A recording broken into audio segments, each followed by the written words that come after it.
Combien de fois as-tu regardé derrière toi aujourd'hui? Pas physiquement, non, mentalement. Regardez ce que les autres font, où ils en sont, s'ils avancent plus vite, s'ils vont te dépasser, s'ils sont mieux que toi.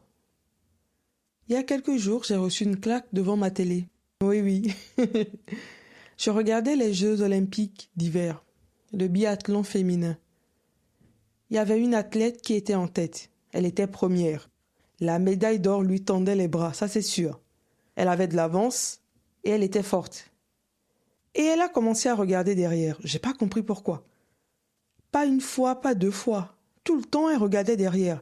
À chaque virage, elle tournait la tête pour voir où étaient les autres, pour vérifier son avance, pour s'assurer qu'elle ne perdait pas sa position.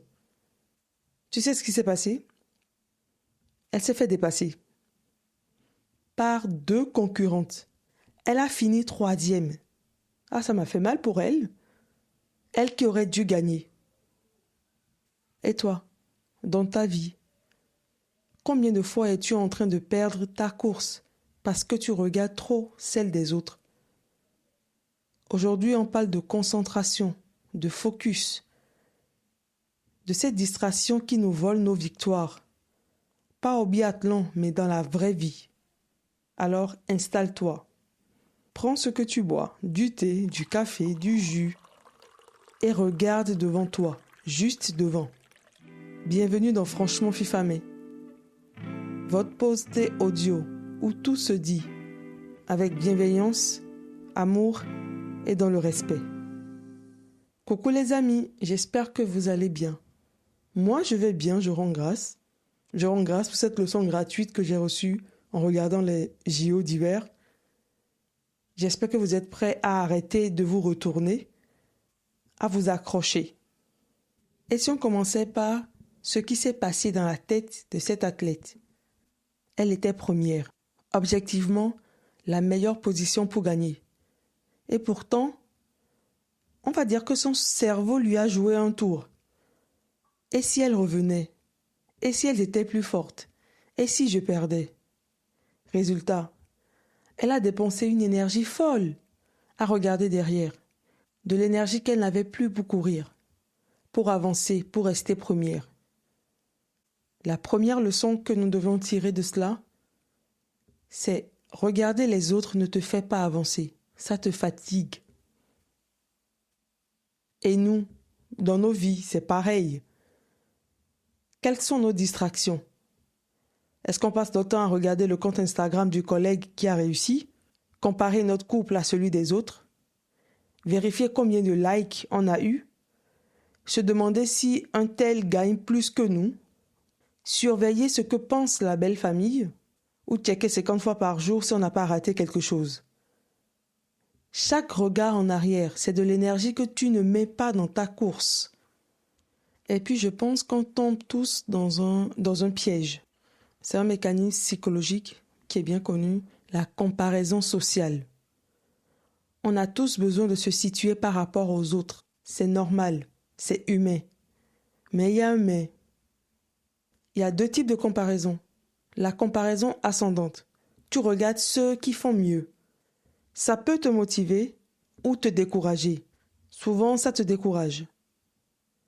La comparaison descendante. Regarder ceux qui font moins bien que toi. Ça peut te rassurer, mais surtout, ça peut t'endormir. Et souvent, ça t'endort parce que ça t'évite de faire d'autres efforts. Le problème, là, c'est que les deux te sortent de la course, de ta course. Les deux te font regarder ailleurs. La biathlète, elle regardait ses poursuivantes. Elle avait peur de se faire rattraper. Résultat, elle s'est fait rattraper. La peur a créé ce qu'elle craignait. Dans ta vie, ça peut être la peur de ne pas réussir assez vite, la peur que les autres aillent plus loin, la peur de décevoir, la peur de rater quelque chose. Et si toutes ces peurs te font tourner la tête, pendant ce temps, ta propre ligne d'arrivée, elle est où? Est-ce que tu la vois encore? Est-ce que tu avances vers elle? Et si je disais que ton nouveau mantra, c'est de te dire, mon seul adversaire, c'est la personne que j'étais hier.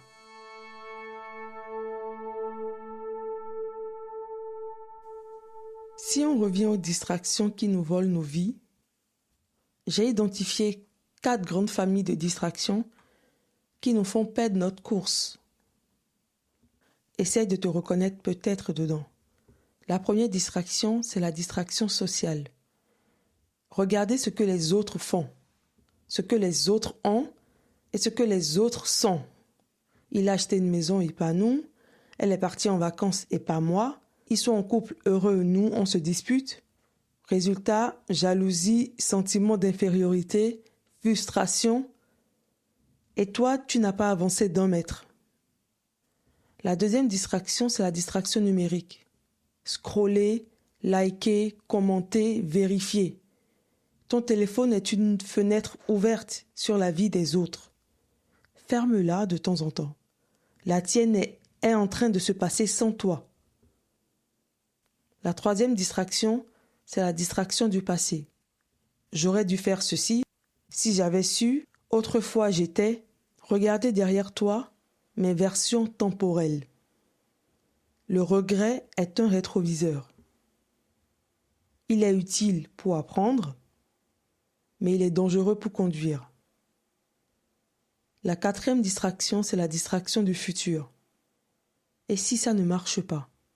Et si il me quitte? Et si je perds mon job? L'anticipation anxieuse te fait vivre des drames qui n'existent pas encore.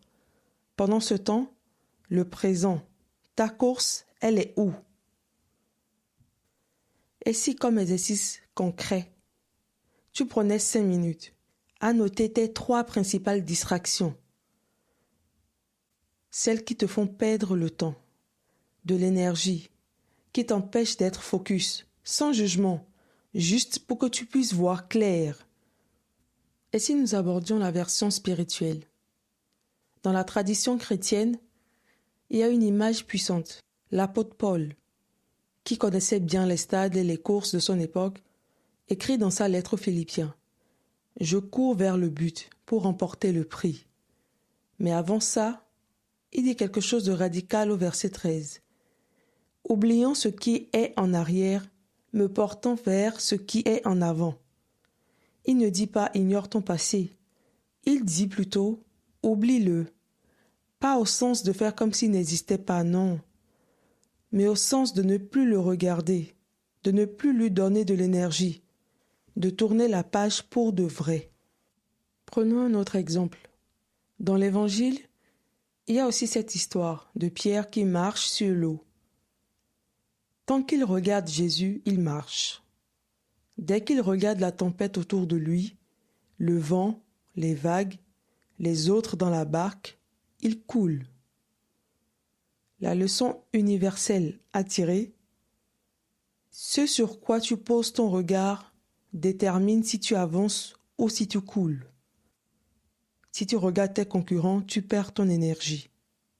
Tu regardes tes peurs, elles grandissent. Tu regardes tes regrets, tu t'enlises. Si tu regardes ton objectif, tu avances. Le message que j'aimerais te faire passer: fixer son cap, c'est un acte spirituel. C'est décider que quelque chose est plus important que le bruit, plus important que les autres, plus important que nos peurs. J'ai une petite intention pour ta course à toi. Seigneur, aujourd'hui, je regarde devant. Je laisse derrière moi ce qui n'a plus d'importance. Je ne compare pas ma course à celle des autres. Je fixe mes yeux sur toi, ma ligne d'arrivée, et j'avance en confiance. Amen. Ta seule résolution pour rester focus, la seule résolution pour arrêter de regarder derrière toi, c'est de t'engager à regarder ta propre ligne d'arrivée, pas celle des autres. Qu'est-ce que ça veut dire concrètement? C'est de définir ta ligne d'arrivée, pas celle de tes parents, pas celle de ton conjoint, pas celle de la société, la tienne. Qu'est-ce qui est important pour toi dans les mois qui viennent? 2. Identifier les regards en arrière. Quelles sont tes distractions favorites? Est-ce que ce sont les réseaux, les comparaisons, les inquiétudes, les regrets? 3. Créer un rétroviseur limité. Le rétroviseur d'une voiture est petit. La vitre avant est grande. Est-ce que ta vie reflète ça? Combien de temps passes-tu à regarder ce petit rétroviseur? 4. Accepter que certains vont te dépasser. Dans la vie, il y aura toujours plus rapide, plus fort, plus chanceux. Mais ça n'enlève rien à ta course. La médaille, c'est de finir ta course à toi. 5. Respirer et avancer. Quand tu sens l'envie de regarder derrière, respire. Rappelle-toi, cette énergie, tu en as besoin pour avancer, pas pour vérifier. Franchement, la biathlète qui a perdu l'or parce qu'elle regardait derrière elle, je pense à elle ce soir, pas pour la juger, parce qu'on est tous pareils. On passe tellement de temps à regarder la course des autres qu'on oublie de courir la nôtre.